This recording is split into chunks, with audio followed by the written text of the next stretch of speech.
Hi hello ನಮಸ್ತೆ. ಇದು Sharada Pathashala YouTube channel. I hope ನೀವೆಲ್ಲರೂ ಚೆನ್ನಾಗಿ ಓದ್ತಾ ಇದ್ದೀರಾ, ಚೆನ್ನಾಗಿದ್ದೀರಾ ಅಂತ.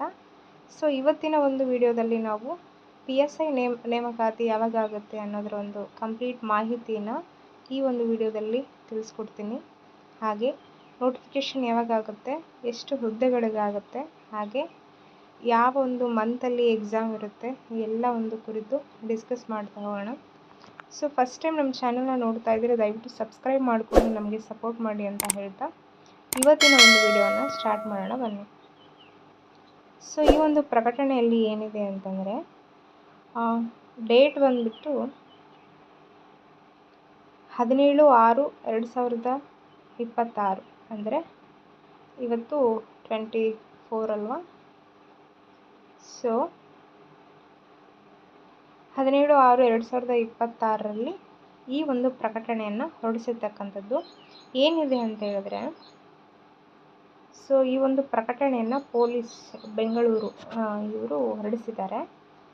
ಯಾರಿಗೆ ಅಂತ ಹೇಳಿದ್ರೆ, ಪೊಲೀಸ್ ಮಹಾನಿರ್ದೇಶಕರು, CID ಆಂತರಿಕ ಭದ್ರತಾ ವಿಭಾಗ ಬೆಂಗಳೂರು, ಹೆಚ್ಚುವರಿ ಪೊಲೀಸ್ ಮಹಾನಿರ್ದೇಶಕರು ಬೆಂಗಳೂರು, ಎಲ್ಲ ನಗರ ಪೊಲೀಸ್ ಆಯುಕ್ತರುಗಳಿಗೆ, ಈ ಎಲ್ಲ ಒಂದು ಪೊಲೀಸ್ ಡಿಪಾರ್ಟ್ಮೆಂಟ್ಗೆ ಈ ಒಂದು ಪ್ರಕಟಣೆಯನ್ನು ಕಳುಹಿಸಲಾಗಿದೆ. ಯಾಕೆ ಅಂತೇಳಿ ಮುಂದೆ ನೋಡ್ತಾ ಹೋಗೋಣ. ಕರ್ನಾಟಕ ರಾಜ್ಯ ಪೊಲೀಸ್ ಇಲಾಖೆಯಲ್ಲಿ ಪ್ರಸ್ತುತ ರಿಕ್ತವಿರುವ ಹುದ್ದೆಗಳನ್ನು ನೇರ ನೇಮಕಾತಿ ಮೂಲಕ ಭರ್ತಿ ಮಾಡಲಿಕ್ಕೆ ಪರಿಶೀಲಿಸುವ ಸಲುವಾಗಿ ರಿಕ್ತ ಹುದ್ದೆಗಳ ಮಾಹಿತಿ ಅವಶ್ಯವಿರುತ್ತದೆ. ಆದ್ದರಿಂದ ತಮ್ಮ ಘಟಕಗಳಲ್ಲಿ ಪ್ರಸ್ತುತ ರಿಕ್ತವಿರುವ ಪೊಲೀಸ್ ಸಬ್ ಇನ್ಸ್ಪೆಕ್ಟರ್ ಮತ್ತು ಪೊಲೀಸ್ ಕಾನ್ಸ್ಟೇಬಲ್ ಹುದ್ದೆಗಳ ಹುದ್ದೆವಾರು ವಿವರವನ್ನು ಈ ಸಂದೇಶದೊಂದಿಗೆ ಲಗತ್ತಿಸಿರುವ ನಮೂನೆಯಲ್ಲಿ ಭರ್ತಿ ಮಾಡಿ ಸದರಿ ಮಾಹಿತಿಯನ್ನು ಈ ದಿನ ಮಧ್ಯಾಹ್ನ 3 ಗಂಟೆ ಒಳಗೆ ಕಳಿಸ್ಬೇಕು ಇಮೇಲ್ಗೆ ಅಂತ ಹೇಳಿದ್ದಾರೆ. ಇದ್ರ ಏನು ಅಂದರೆ, ಈ ಎಲ್ಲ ಡಿಪಾರ್ಟ್ಮೆಂಟ್ಗಳಲ್ಲಿ ಖಾಲಿ ಇರುವಂತಹ PSI ಹುದ್ದೆಗಳು ಎಷ್ಟು ಖಾಲಿ ಇದೆ ಅನ್ನೋದರ ಒಂದು ಎಲ್ಲ ಸಂಕ್ಷಿಪ್ತ ಮಾಹಿತಿಯನ್ನು ಭರ್ತಿ ಮಾಡಿ ನಮಗೆ ಕಳಿಸ್ಕೊಡಿ ಅಂತ ಬೆಂಗಳೂರು ಪೊಲೀಸ್ ಅವರು ಈ ಒಂದು ಪ್ರಕಟಣೆಯನ್ನು ಈ ಎಲ್ಲ ಡಿಪಾರ್ಟ್ಮೆಂಟ್ಗೆ ಕಳಿಸಿರ್ತಕ್ಕಂಥದ್ದು. ಸೊ ಅಂದರೆ ನಮಗಿಲ್ಲಿ ಏನು ಅರ್ಥ ಆಯಿತು, PSI ನೇಮಕಾತಿ ಒಂದು ಪ್ರಾಸೆಸ್ ನಡೀತಾ ಇದೆ ಅನ್ನೋದರ ಒಂದು ಪ್ರಕಟಣೆ ಇದಾಗಿರುತ್ತದೆ. ಪ್ರಾಸೆಸ್ ಈಗ ಹಂತದಲ್ಲಿರೋದ್ರಿಂದ ಎಲ್ಲ ಇಲಾಖೆಗಳಲ್ಲಿ ಎಷ್ಟು PSI ಹುದ್ದೆಗಳು ಖಾಲಿ ಇದೆ ಅನ್ನೋ ಒಂದು ಮಾಹಿತಿಯನ್ನು ತಗೊಂಡು ನಿಮಗೆ ನೋಟಿಫಿಕೇಷನ್ ಮಾಡ್ತಕ್ಕಂಥದ್ದು. ಅಂದಾಜು ನಮಗೆ ಹೇಳಿರ್ತಕ್ಕಂಥದ್ದು ಎಲ್ಲ ನ್ಯೂಸ್ ಪೇಪರ್ಗಳಲ್ಲೂ 600 PSI ನೇಮಕಾತಿ ಆಗುತ್ತೆ ಅಂತೇಳಿ. ಈಗಾಗಲೇ ಪ್ರಾಸೆಸ್ ಎಲ್ಲ ಸ್ಟಾರ್ಟ್ ಆಗಿರೋದ್ರಿಂದ ನಿಮಗೆ ಎಕ್ಸಾಮ್ ಬಂದುಬಿಟ್ಟು ನೋಟಿಫಿಕೇಷನ್ ಆಗೋದು ನಿಮಗೆ ಆಗಸ್ಟಲ್ಲಿ ಆಗುತ್ತೆ.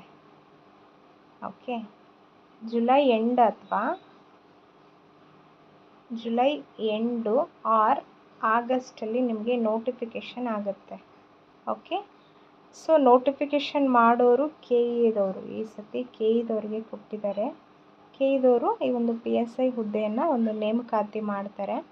ಸೊ ನೆಕ್ಸ್ಟ್ ಏನಾಗುತ್ತೆ ಅಂದರೆ, ಆಗಸ್ಟಲ್ಲಿ ಅಂತಲೇ ಅಂದ್ಕೊಂಡ್ರೆ ನಾವು, ಆಗಸ್ಟಲ್ಲಿ ಒಂದು ನೋಟಿಫಿಕೇಷನ್ ಆದರೆ ನಮಗೆ KEದವರು ಭಾಳ ಟೈಮ್ ಕೊಡೋದಿಲ್ಲ, 1 or 2 ಮಂತ್ ಆಗುತ್ತೆ.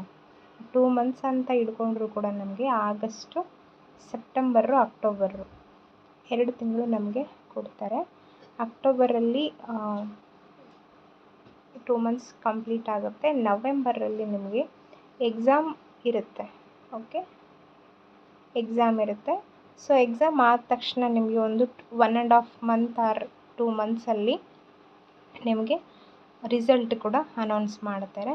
ಲೈಕ್ ಹೆಂಗಾಗುತ್ತೆ ಅಂದರೆ 2027 ಜಾನ್ ಆರ್